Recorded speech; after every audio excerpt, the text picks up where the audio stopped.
যোৱাকালি ৰবিবাৰে আমি ওলাইছিলোঁ নংপুলে দুপৰীয়া ভাত খাবলৈ বুলি, কিন্তু পাছত দেখিলোঁ যোৰাবাটত ইমানেই পানী। মই বাৰু ফটো দিছিলোঁ ফেচবুকত, তলেদিতো আৰু যাব নোৱাৰি। আমি একেবাৰে ব্ৰিজৰ ওপৰত উঠি দিলোঁ আৰু ঘূৰি আহি পিনি। তাৰ ব্ৰিজৰ ওপৰত উঠি আহিয়েতো আকৌ ঘূৰিবও নোৱাৰি, গোটেই গাড়ী আৰু আহিলেনো কি হ'ব, আকৌ খানাপাৰাত পানী পাম।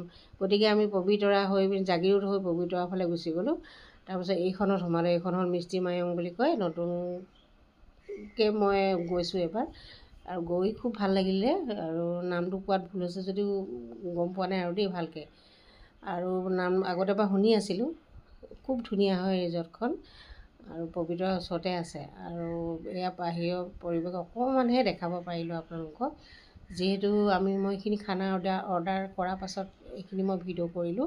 তেতিয়া মই গম পাইছিলোঁ যে ভাত খোৱালৈকে মানে আমাৰ আন্ধাৰে হ'ব। তেতিয়া মই ধুমাধুম এইখিনি ভিডিঅ' কৰি ল'লোঁ। তাৰপাছতো আন্ধাৰে হ'ল, তলত আহি দেখিলোঁ নাই ভিডিঅ' আৰু কৰিব নোৱাৰি আৰু আন্ধাৰ হ'ল। পথাৰ কি বতাহ!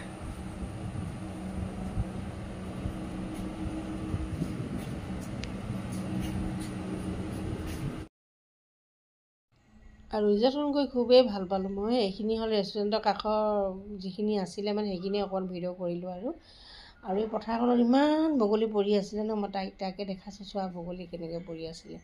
আমি বাৰু সৰুতে বহুত দেখিছিলোঁ, কিন্তু আমাৰ ছোৱালীবিলাকে তেনেকৈ দেখা নাই ন। তাইক দেখাই দিছোঁ মই, বগলী চোৱা কেনেকৈ পৰি আছে। তাৰপাছত খুব ভাল লাগিলে। আকৌ এদিন যাম বুলি ভাবিছোঁ আৰু ভালকৈ চাবলৈ কাৰণে।